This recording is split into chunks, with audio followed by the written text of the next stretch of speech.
Hi, I'm Leland Werden, and I'm a lead scientist at the Crowther Lab.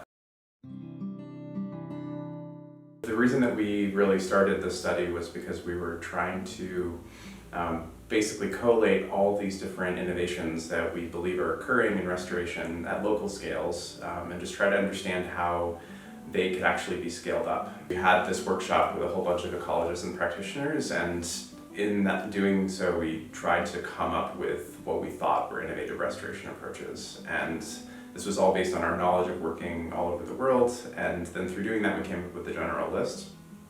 And then what we did was a big literature review. We basically combed through thousands of abstracts and then found 150 papers that compare what we call an innovation to a business as usual approach. So really simply, for example, we have mixed plantations of native species, and a business as usual approach would be comparing that to a monoculture, which is commonly used. So only planting one species of tree.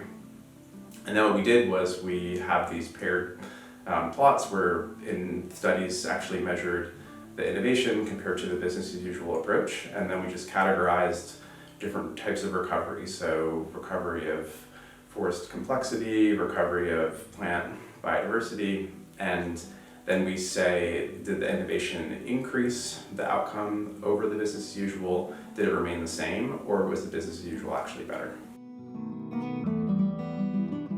We came up with 7 approaches, one of which is using just native species and mixes of native species in high diversity when you're doing plantings of trees, and that's compared to monocultures.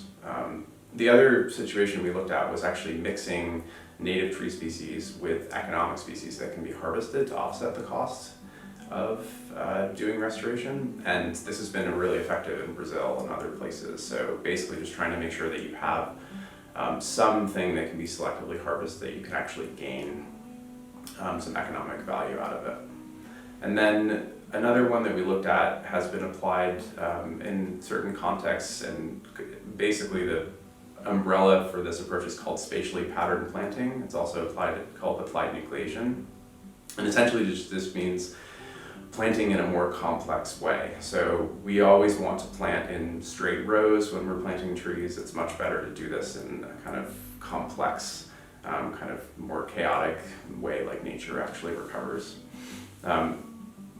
The other thing we looked at was this approach, which is just instead of just planting seedlings, which is very commonly used in restoration approaches, using alternative ways to do that. So taking cuttings of plants and sticking them to the ground when they can resprout and root, or just using seeds. And this can kind of more mimic how nature recovers as well. So that's an approach we looked at.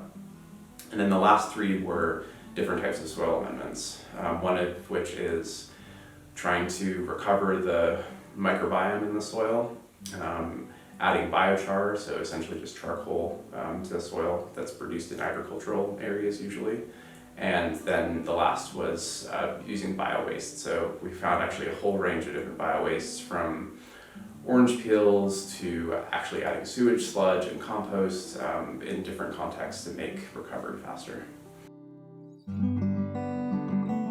For this study, we were really only able to compare one-to-one comparisons where people just compared the innovation to a business as usual approach, but ideally you should be trying to mix different approaches like this in different contexts. For example, you can imagine a scenario where you're planting a high diversity tree mix with some economic species mixed in that you might harvest to offset the cost of the restoration.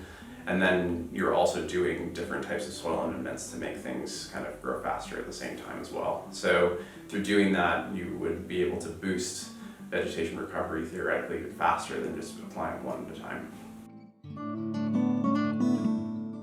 One is this project in Costa Rica where they basically took thousands of tons of orange peels and they dumped it on a big open empty field, and in doing so the tropical forest recovered much faster because you added this huge nutrient pulse to the system. It attracted insects, and then birds and bats and everything came to eat the insects and disperse seeds into the area.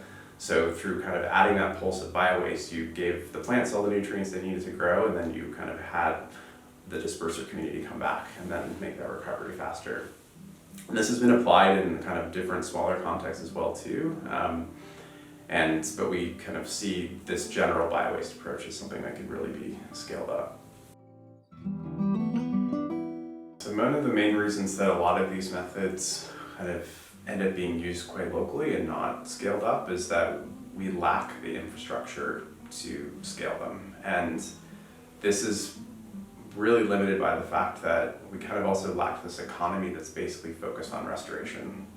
So in Brazil, for example, there have been essentially legal mandates for a long period of time that when you do reforestation projects, you have to plant a certain amount of tree species. And it's quite a high number. It's like 70 to 80 per hectare. And what that's led to is that there's an economic reason for there to be nurseries that produce many, many species of trees.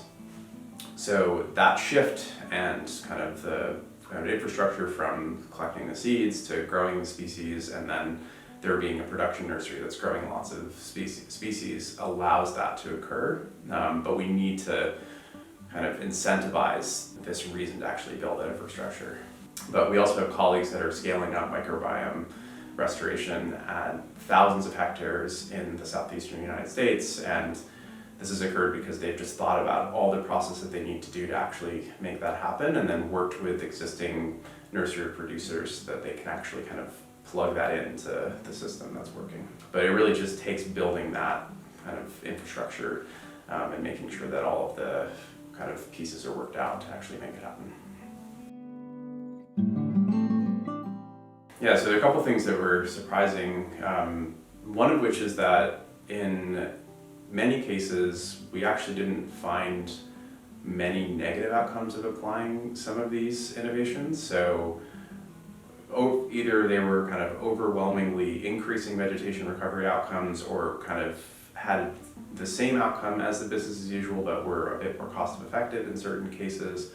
But usually they didn't actually lead to like a risk that they were worse than business as usual. And what I really think this means, and kind of it's important to emphasize, is that we really need to be trying these innovations in different contexts, because they likely won't actually lead to a poor outcome. They might not work in certain cases, but they're very likely not to make things worse. And I think we really need to kind of push trying these new things as much as we possibly can, because in a lot of cases they probably lead to a positive outcome or help to offset costs or something like this. And one of the other kind of really interesting things that I learned, that was a bit surprising to me, was that in terms of the biowaste innovation, there are many, many, many people that are using sewage sludge to make forests grow faster in temperate regions. And I was completely unaware of this. And this readily highlights this kind of big disconnect between tropical and temperate reforestation projects, and also kind of the remediation literature, which is a very different kind of focus than restoration in certain cases, and just means that we have to really work together a lot more across fields. I think that the one thing that has actually worked at scale, but just isn't applied as widely, is shifting from monocultures to high diversity species mixes when we're doing assisted restoration. So this obviously requires figuring out how to increase the diversity of your species mix, but it's very important because monocultures can kind of lead to lots of deleterious effects in ecosystems. So this is something that if you talk to people, and I've had interactions where people have said, oh, this isn't really an innovation, but it's something that really isn't applied as much as it should be. So I think start with that. So start with just increasing diversity in species mixes when we do assisted restoration, and then match that with kind of local community livelihoods by planting economic species and trying to actually make sure that the restoration itself is viable for both people